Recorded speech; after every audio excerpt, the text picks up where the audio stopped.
Oh man, it has been a big week. It's been a big week in the world of professional wrestling. It has been a big week in the world of the WWE. It has been a big week in the world of The Rock, in the world of the People's Champion, in the world of the Great One, and in the world of the most electrifying man walking God's green earth, Daddy. It has been that kind of week. And to quote the legend, one of The Rock's heroes, what's causing all of this? Woo!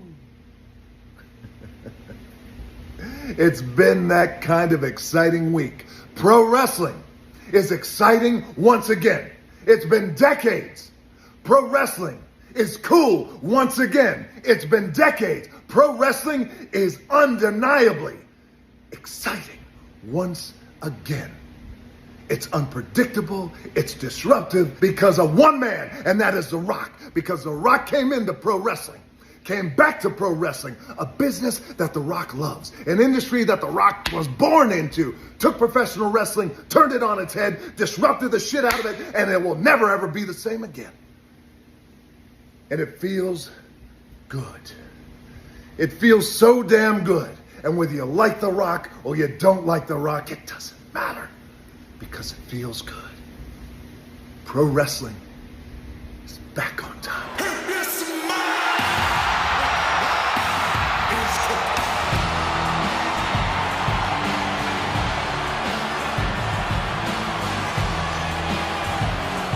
And it feels good. It feels good. But you know what? Here's the thing. You know what doesn't feel good? Well, The Rock will tell you what doesn't feel good. What doesn't feel good is all the bullshit that The Rock has got to deal with. All the bullshit that the People's Champion has got to deal with. All the Cody crybabies out there still running their mouths that The Rock has got to deal with. All the jabronis in the locker room still running their mealy mouths that The Rock has still got to deal with. Cody crybabies. Take a look. You know who is my favorite wrestler right now? It's Cody Rhodes. Do you know who I hate and I fucking despise in this moment? It's Dwayne Johnson, member of the board of directors of TKO. I hate that man right now in this moment. Not as a person, right now, obviously, but as a wrestling fan watching the product. The person I want to boo, the person I hate the most is Dwayne Johnson, board of directors of the WWE and TKO. That's who I am angry at right now because I am looking at the board of director that came in, used his power to take this opportunity away from Cody and put himself in the main event at WrestleMania 40. That's how I look at it right now. So you see, this is the level of absurdity and bullshit that The Rock has got to deal with. The Rock doesn't know who that guy is, but he knows what he is, and that's a goof, an idiot, another pro wrestling Cody crybaby, jack-off idiot who thinks he knows everything but doesn't know shit. The guy is sitting in his basement with a bathrobe and a Cody Rhodes t-shirt on.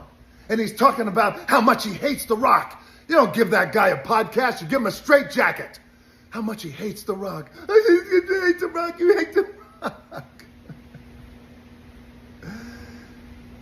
It has nothing to do with the board. The Rock will get to that in a second. It has everything to do with common sense, you idiot, you goof, and to all the Cody crybabies who are grown-ass men who think you know it all when you don't know shit. You listen up to The Rock right now. It has nothing to do with the board. It has nothing to do with the fact that The Rock owns everything as it relates to The Rock, the People's Champion, full ownership, which means The Rock is the boss. It has nothing to do with that. It has to do with common sense. Let The Rock drop some gospel on you. Here's the common sense.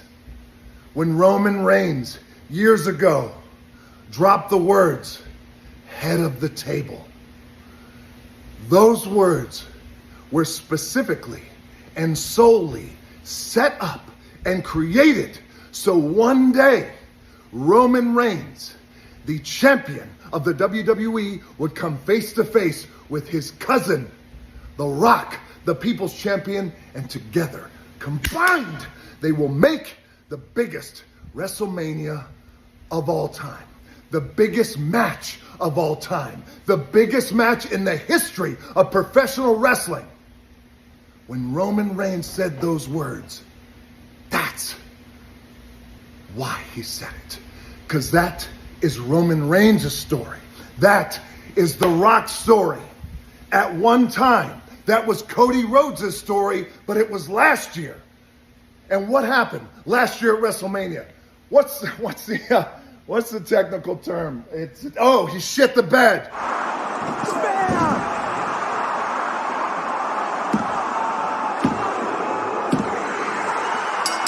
That's what happened. And then The Rock comes back on January 1st of this year. It's a big year. You know it, and The Rock knows it. It's an exciting year. You can feel it in the air. You can feel the mana. 2024, we're going to kick it off the right way. The Rock goes out there in front of that crowd in San Diego, California, and said exactly what he promised he was going to say, because we had an agreement. And that agreement was The Rock was going to go out there and he was going to test the waters. And he was going to see how the crowd reacted. Where should The Rock sit? You remember. Should The Rock sit at a booth? Crowd didn't know where I was going. Should The Rock sit at a bar?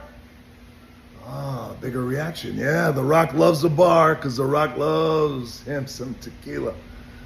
Or should The Rock sit at the head of the table?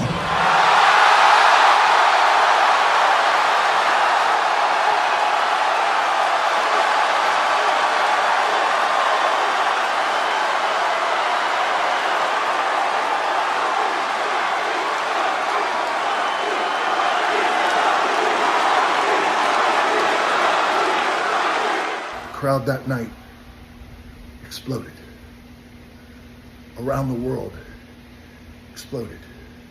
And just as sure as The Rock has chills on his arm, the world exploded because they knew after all these years they were finally getting The Rock versus Roman Reigns, the biggest WrestleMania of all time. Of all time. Then what happens? Cody Rhodes, he wins the Royal Rumble. Fair and square, works his ass off, and he wins that Royal Rumble, baby. Yeah, he's going to WrestleMania. Yeah, good for him. Good for him. The Rock was happy. But what happened? The Rock called Cody Rhodes, had a conversation. But it was a conversation that a few have had with Cody Rhodes before. Because Cody knew the biggest match of all time was looming. The Rock talked to Cody and said, Cody, you know, you love this business. The Rock loves this business. You were born into this business. The Rock was born into this business. Roman Reigns was born into this business. The three of us born into this business. You know, Cody, you got the biggest WrestleMania main event of all time. Right here, you have an opportunity to bring this business up to places it's never been before. You can always, with all due respect, finish your story another time. You agreed. You agreed. Rocket stings, but I agree. It stings, but I'm a team player. It stings, but I want what's best for the business. Good man. Good man. And then what happened? In Birmingham, Alabama, a city we selected because of its rich history, and we knew we were going to make history. It was your job, Cody, to introduce The Rock, thus setting up the biggest main event of all time. And what'd you do? You did exactly what we agreed on. Brother, you introduced The Rock, and that place went crazy. And The Rock came out. And he dapped you up, he pulled you in and gave you a big hug. And I whispered something in your ear. Let's put on the biggest WrestleMania of all time. Let's do it for the American dream. Let's do it for the soul man.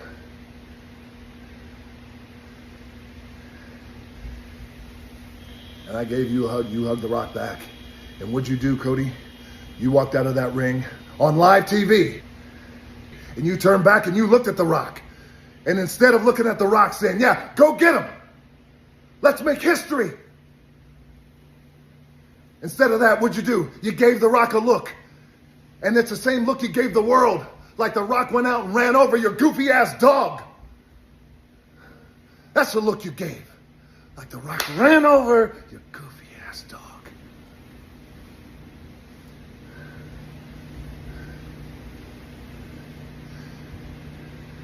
And then sometime from that moment on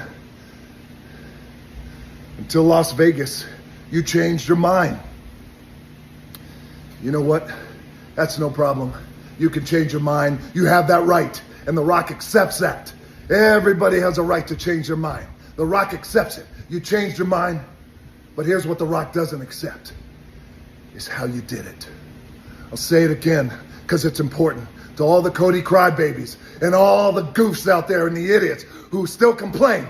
Cody, you had a right to change your mind. You won the Royal Rumble. But what The Rock doesn't accept is how you did it. Saw you in Las Vegas. Saw you in Las Vegas. Saw you backstage 20 feet away. Rock dapped you up, gave you a hug. Did you say anything to The Rock then? Hey, Rock, I got something on my mind. Yeah, tell me about it. Hey, Rock, I got something that's eating me up inside. Cody, go ahead, tell me about it. Let's walk over there. Let's talk in private. Come and tell me about it. Did you say any of that? No, you didn't say a thing. But what'd you do? You waited until Roman Reigns walked out there and announced he's facing The Rock. Then The Rock went out there, showed the entire family tree, proof of the most dominant family in professional wrestling, in entertainment, and in sports in the world. And accepted Roman Reigns, accepted the challenge, blood oath, and we were going to put on the biggest WrestleMania of all time. What'd you do? Then you came out and you interrupted. Hold on.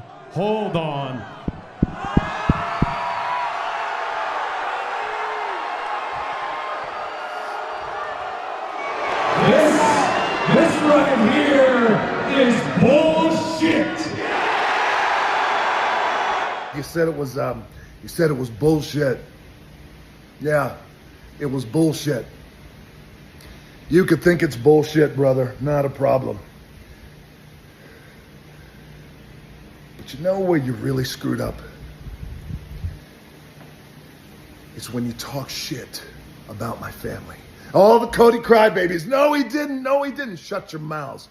You talk shit about my family. What'd you call them, Cody? It's not a family. They are nothing but lackeys, but yes men. They're goons. Then you spoke about Roman's grandfather, and you spoke about my grandfather, the great High Chief Peter Maivia. If your grandfather was here, if the High Chief, his grandfather, was here, they'd be ashamed of you. I did to you, Cody Rhodes, in that moment what I would do to you 1,000,000 times, which is slap the taste right out of your mouth.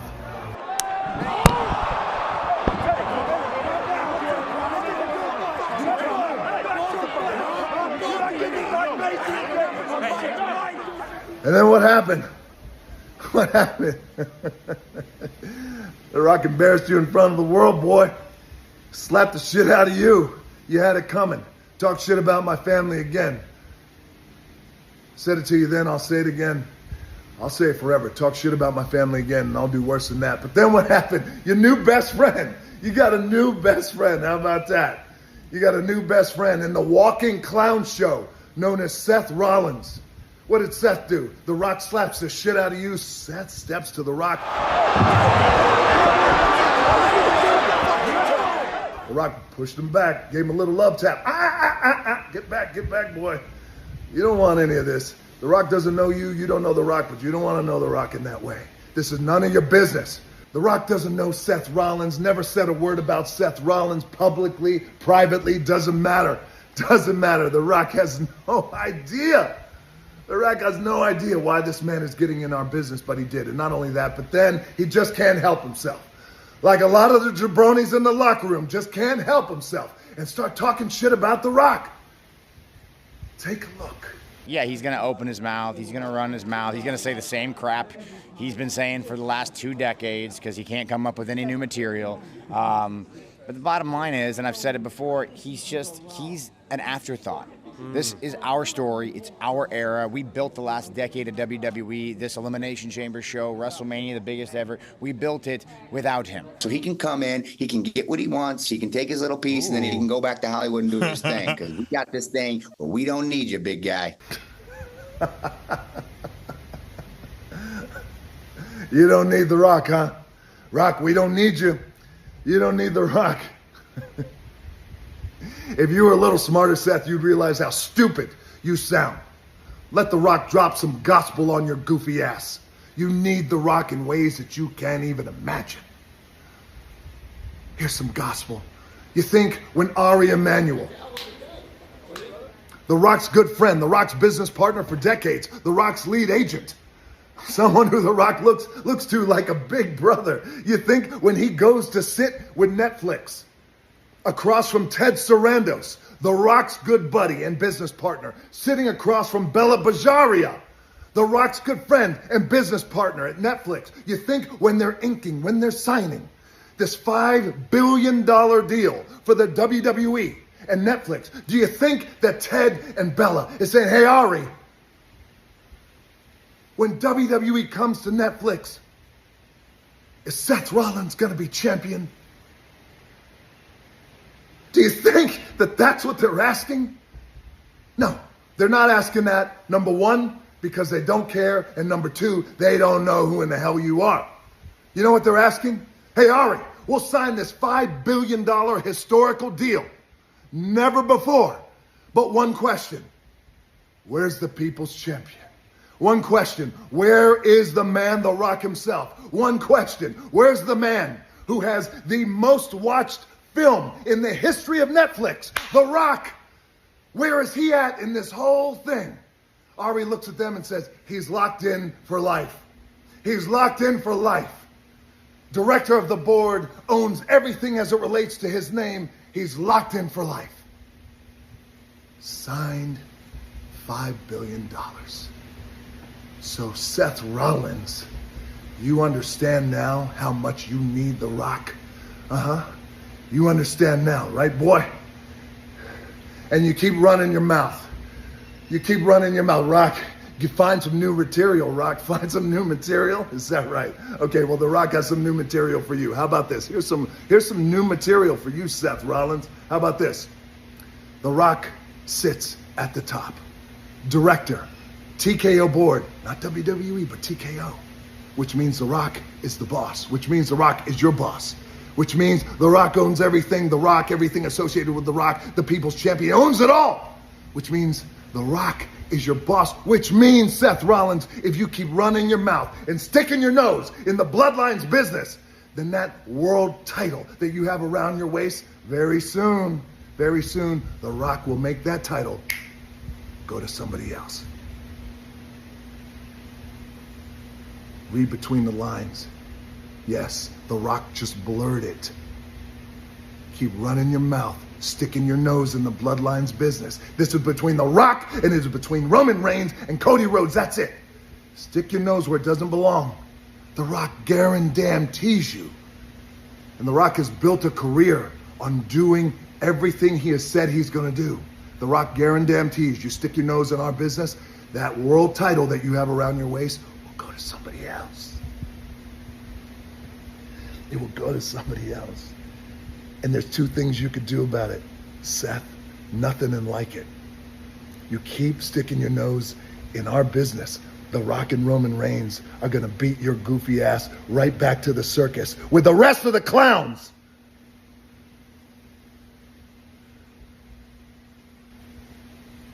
Cody Rhodes, for you, the Cody Crybabies, for your new best friend, the walking clown emoji himself, Seth Rollins, and to your goofy ass dog, The Rock says this: you all are advocates of Cody finishing his story. It's so important.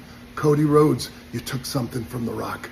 You insulted my family. You took something from The Rock. You took something from Roman Reigns. You took something from the millions and millions and millions and millions of the real fans who wanted to see the biggest WrestleMania event of all time. You took it away. You took it away. And now you're going to pay. Cody Rhodes, from the bottom of my heart, man to man, fuck your story.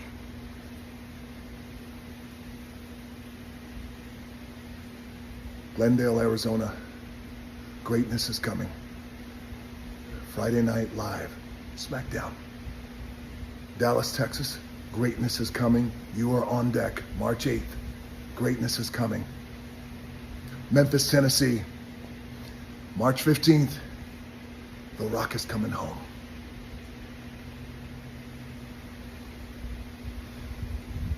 If you smell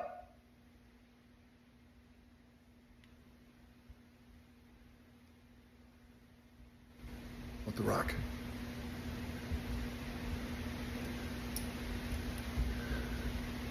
is cooking.